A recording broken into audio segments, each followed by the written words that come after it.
हमारे उधमपुर के लिए एक बहुत बड़ा एसेट जो मेडिकल कॉलेज का उधमपुर जिला के लोगों को मिला और ये भारतीय जनता पार्टी की सरकार में मिला, तो ये हमारे लिए एक बहुत बड़ी बात है कि जिसके लिए हमें जम्मू में जाना पड़ता था, हमें चंडीगढ़ जाना पड़ता था, हमें दिल्ली जाना पड़ता था या प्राइवेट हॉस्पिटल पंजाब के हों, डीएमसी हों, वहां जाना पड़ता था। तो एक बहुत बड़ी सुविधा जो है ये हमारे उधमपुर के लोगों को मिली। लेकिन जब से मेडिकल कॉलेज, जिसको हम कहेंगे associated hospital government medical college Udhampur, जिसका नाम ऑफिशियल नाम, तो जब से ये बना है तब से यहाँ लैक ऑफ कोऑर्डिनेशन जो है, जो मेडिकल कॉलेज की टीम है और डिस्ट्रिक्ट हॉस्पिटल की टीम है। होता क्या है कि जब भी कोई मेडिकल कॉलेज बनता है और डिस्ट्रिक्ट हॉस्पिटल में चलता है तो 5 साल के लिए वो डिस्ट्रिक्ट हॉस्पिटल और मेडिकल कॉलेज को कोऑर्डिनेट करके चलना पड़ता है, क्योंकि एकदम मेडिकल कॉलेज में आप हर चीज नहीं दे सकते, इसलिए उनको कोऑर्डिनेट करके चलना पड़ता है।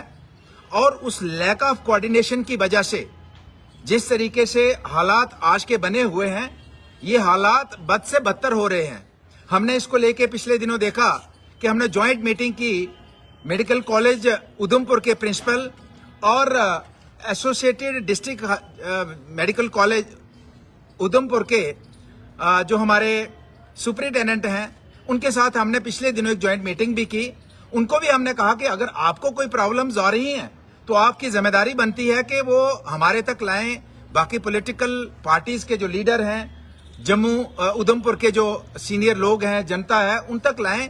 वो आपकी क्या हेल्प कर सकते हैं। डेफिनेटली पूरा उधमपुर आपके साथ खड़ा है। आपको अगर उधमपुर के लोगों की, पब्लिक रिप्रेजेंटेटिव की अगर कोई जरूरत है तो हम आपके साथ खड़े हैं।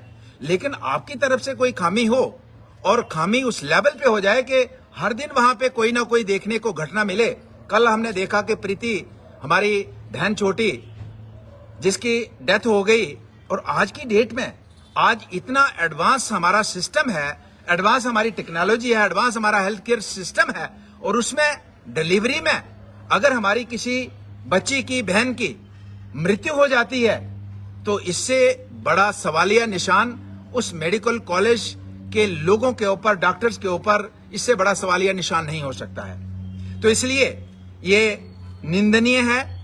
मैं डीसी मैडम को भी फोन कर रहा था, शायद किसी मीटिंग में है, तो मैं चाहूंगा कि इसके ऊपर एक संज्ञान लिया जाना चाहिए और जिस डॉक्टर की नेग्लिजेंसी है उसके ऊपर कानूनी कार्रवाई होनी चाहिए। ऐसा नहीं है कि कमेटी बने और कमेटी बनने के बाद हम 10 दिन में रिपोर्ट आए कि नहीं, वो उसका ब्लड कम था, वो टाइम पे नहीं पहुंचा, पेशेंट की ये कमजोरी थी।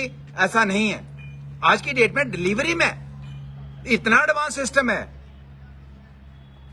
और डिलीवरी के दौरान अगर डेथ होती है तो इसको नजरअंदाज नहीं किया जा सकता है। नंबर 1।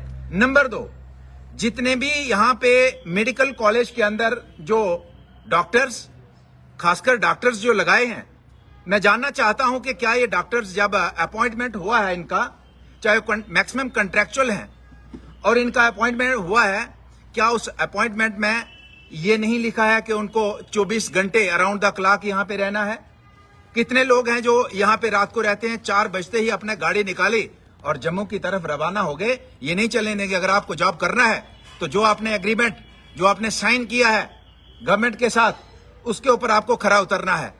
आप इस तरीके से हमारे लोगों की जान को खतरे में डाल के सिर्फ अपनी सैलरी लेने के चक्कर में हैं, वो नहीं होने देंगे हम। वो गलत है। इसलिए यहां पे मैं पहली बात तो कहना चाहूंगा, आज के बाद किसी भी डॉक्टर की इसके ऊपर तो कार्रवाई होनी ही होनी है, करवानी है। लेकिन आज के बाद मैं सभी डॉक्टर से अपील करना चाह देते हैं, और भगवान के ऊपर से भरोसा नहीं उठना चाहिए, आम पब्लिक का, लोगों का भरोसा नहीं उठना चाहिए। और आज के बाद अगर करेंगे कि हम पॉलिटिकल लेवल आएगा तो हम पीछे नहीं हटेंगे। उधमपुर के लोग यहाँ पे तैनात हैं, उन लोगों को जो एग्रीमेंट साइन करके आए हैं उसके मुताबिक यहाँ पे उनको रहना होगा। मैं डीसी मैडम से अपील करना चाहता हूँ, ये चेक कीजिए कि जो एग्रीमेंट हुआ है उसके मुताबिक क्या लोग यहाँ पे काम कर रहे हैं कि नहीं कर रहे हैं।